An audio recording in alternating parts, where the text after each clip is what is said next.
Hello there, welcome to the news on Nepal television. I am Rosina Rai, starting with the headlines.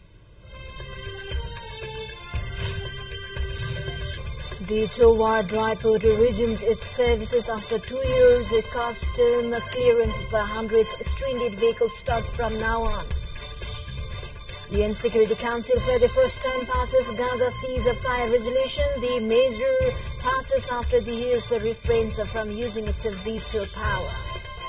At least 17 people killed when passenger van collided with a cargo truck in Philippines. Brake failure is reported cause a fatal accident. And Nepal playing against Ireland in its second match of T20 series into cricket ground today. Match to kick off at 1 p.m.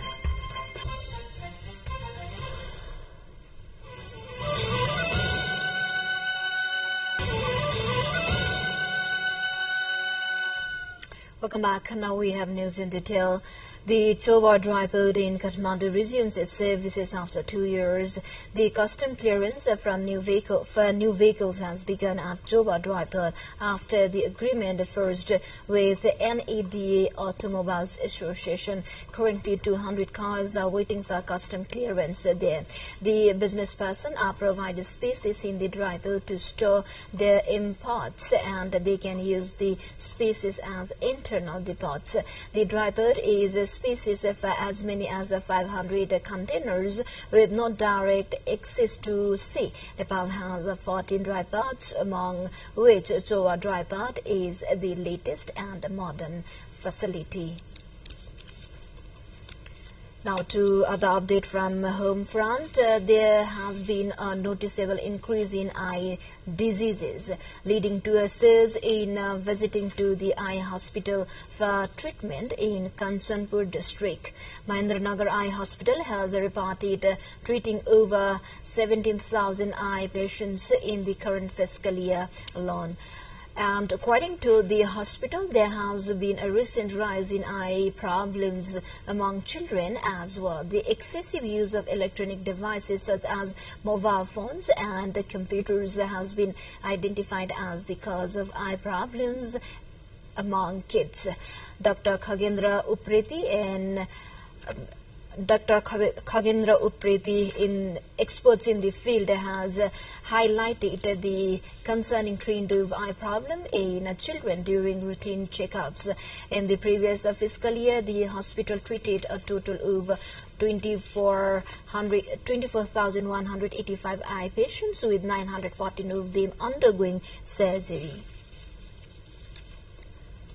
Now to Kailali district, one of the 7 youths who jumped from the Karnali River bridge in Chisapani, Kailali district has gone missing, according to the regional police office in Chisapani. A group of local youths from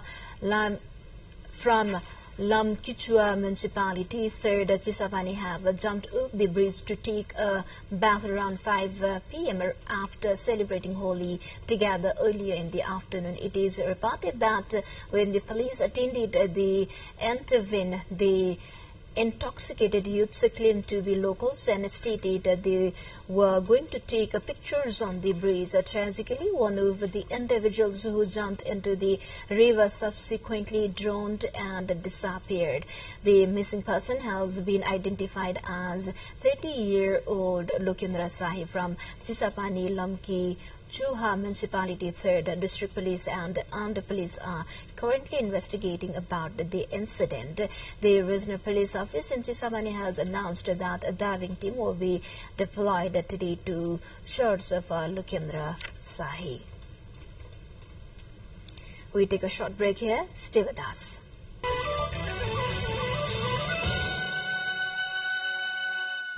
Welcome back. You are watching Nepal Television News. Now we have international headliners. The UN Security Council for the first time passes a resolution demanding an immediate ceasefire in Gaza. 14 countries voted in favor of the resolution. The US, Israel's main ally, abstinent. Leaders worldwide have welcomed a UN resolution calling for a ceasefire in Gaza, while the UN Chief Guterres says it must be implemented. It also demanded the immediate and unconditional release of all hostages. It is the first time the Council has called for a ceasefire since the war began in October after several failed attempts. The move by the US signal growing divergence between it and its ally Israel over Israel's offensive in Gaza in an unusually strong rebuke. A statement from Israeli Prime Minister Benjamin Netanyahu's office said the US had abandoned its previous position, which had directly linked a ceasefire to a hostage release. Now to Philippines, at least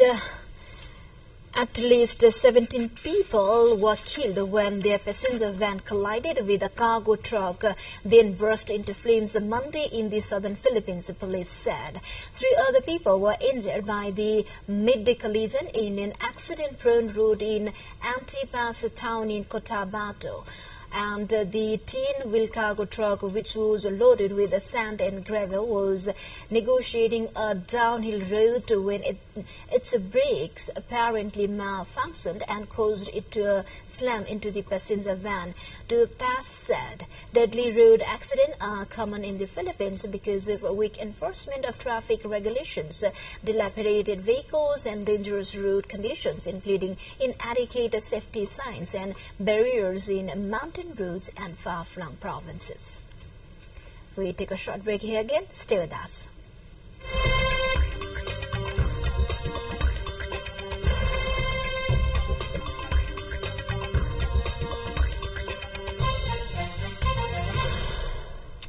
We have now remaining international updates. Japan's cabinet has approved the export of new fighter jets. It is developing with the UK and Italy in the latest move away from its Pacific policies, and it eased arms export rules to allow the jets to be sold to countries that Japan has signed a defense pact with, and where there is no ongoing conflict. Japan has pledged to double military spending by 2027, citing threats posed by China and North Korea. Its fighter jets sale will require cabinet approval. Authorities said in December 2022, Japan came on board of UK-Italy collaboration dubbed the Tempest to develop this new fighter jet that will use artificial intelligence and advanced senior to assist pilots. The jets are expected to be deployed by 2035 in what is Tokyo's first defense equipment development partnership with a country other than the US. The warm moon illuminated the night sky over Singapore and other parts of the world on Monday, and the arrival of spring, although technically known as a micromoon, the opposite of a supermoon, it loomed large, and stargazers were able to appreciate it in all its glory amid fair weather. The warm moon is referred to as such because earthworms are thought to appear from hibernation as the ground thaws from winter around this period. At this beginning of spring, said the Science Center Observatory on Monday. Stargazers from Singapore and across the world captured images of the uniquely named celestial body yesterday. To the more updates, before that, let's have a quick look into the highlights at the site.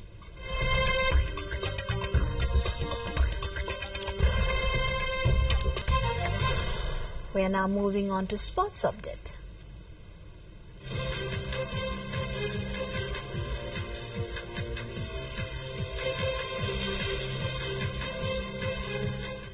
Nepal is playing against Ireland on the second T20 match today. The match is scheduled in 1 p.m. at the cricket ground. Earlier, Nepal emerged victorious against Ireland A by 6 wickets in the opening match of the T20 series held yesterday. Chasing a 122-run target posted by Ireland, Nepal made the victory target at 16.1 overs at the loss of 4 wickets. In Nepal's victory, Kushal Bhurtel contributed 37 runs with 4 fours over 32 balls. The team are scheduled to play in the cricket ground today under the second match of T20 series. Before we wrap up, quick reminders of the headlines once again.